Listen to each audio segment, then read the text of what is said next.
question. Merci beaucoup. Si, tout à fait. Ce que je trouve intéressant, c'est qu'on voit que quand on parle de bienveillance envers soi, très vite, on parle aussi de bienveillance envers les autres. On voit qu'il y a un lien qui est très rapide. Par rapport à toutes ces activités, Ilios, par exemple, tu as travaillé dans la gestion des conflits, les gestions des émotions, pour Médecins sans frontières notamment, pour des athlètes de haut niveau. Et bien sûr, Alexis, du coup, les gens que tu accompagnes, et Mathieu aussi, quand on est sur le terrain humanitaire. Le point commun, c'est que c'est à chaque fois des métiers qui sont très prenants. C'est des métiers où on peut se sentir vite pris dans une espèce de tourbillon d'activités, d'actions. Comment être bienveillant envers soi quand on est dans des activités comme ça qui sont très prenantes et en plus émotionnellement aussi, il y a une vraie envie d'aider les gens. Comment trouver cet équilibre pour prendre soin de soi dans ces activités-là? Donc, je pose la question à tous les trois. Oui, alors c'est sûr que donc l'action humanitaire est centrée vers les autres, mais très souvent, ça déraille pour des problèmes, problèmes humains. Alors, ça peut être évidemment des problèmes comme la corruption ou des conflits d'ego, mais il y a aussi des problèmes de burn-out, que la charge émotionnelle est trop forte, qu'on tombe dans une sorte de détresse, à la fois de la charge de travail, mais aussi une détresse empathique devant l'ampleur de la tâche et le sentiment d'impuissance à remédier à toutes les misères du monde. Donc, il faut une sorte de vaste réserve de force et d'énergie, de force d'âme et de bienveillance pour pouvoir poursuivre avec joie. Et si cette joie n'est pas là, si c'est toujours dans la tension, d'abord on n'arrivera pas à le faire longtemps et ensuite les personnes qu'on essaie d'aider le ressentiront nécessairement. Et on voit bien que les gens qui se fatiguent le moins, disons qui s'épuisent le moins dans le soin d'autrui, c'est ceux qui ont spontanément une grande joie à aider les autres et qui apportent de la joie même dans la souffrance parce que leur présence humaine est déjà réconfortante en elle-même avant qu'ils aient fait quoi que ce soit. Donc ça montre aussi la différence entre la bienveillance à la fois pour soi et pour les autres et l'empathie qui est plutôt une sorte de résonance affective ou cognitive avec les sentiments d'autrui. Ça peut être aussi nos propres sentiments. Une sorte d'empathie émotionnelle vers soi, ça serait d'amplifier la détresse qu'on a face à l'autre. La résonance empathique avec la souffrance de l'autre, si on est exposé à des souffrances quasiment infinies et qu'on est constamment au diapason de ces souffrances, forcément c'est trop, ça fait une charge trop élevée. Donc certainement, il faut que cette résonance se produise pour qu'on soit conscient de la souffrance d'autrui ou même de sa propre douleur ou difficulté ou usure. Donc être ouvert à cela et ne pas l'ignorer, parce que finalement, ça va finir par casser. Mais en même temps, c'est simplement une indication, une information. Et ce n'est pas le remède. L'empathie n'est pas un remède. L'empathie nous informe de la situation. L'autre souffre, je souffre aussi, je suis usé. Et après, il faut cet espace régénérant de bienveillance, qui est comme un baume, qui, lui, a une réserve presque infinie d'énergie et de force, parce que, justement, ce n'est pas quelque chose qui s'empile comme un fardeau sur nos épaules, mais au contraire, une ouverture très vaste à, on pourrait dire, une sorte de source de force infinie, puisque la bienveillance, il n'y a pas de fin, il n'y a pas d'épuisement, contrairement à la charge émotionnelle.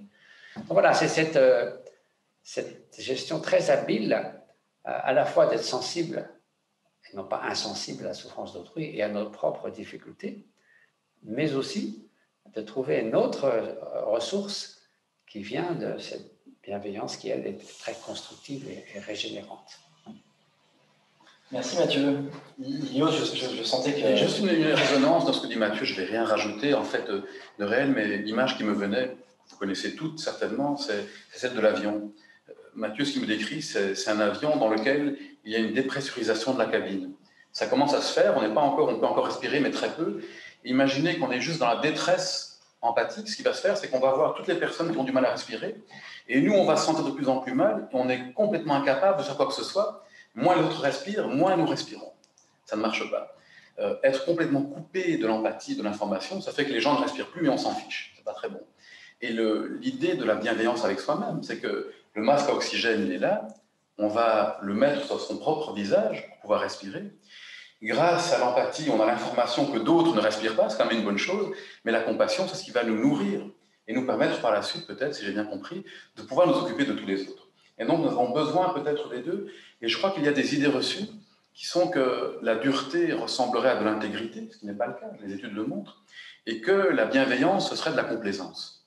C'est vraiment des idées reçues qui n'apparaissent pas être justes dans les recherches et dans la pratique. Alors que, au contraire, cette douceur peut être une manière très engagée de pouvoir mettre ce masque à oxygène pour pouvoir, dans la joie, comme l'a dit Mathieu, s'occuper après de toutes les passagères et passagers de l'avion qui ont certainement besoin de notre aide, mais en gardant cette énergie très vivante. Ça résonne beaucoup.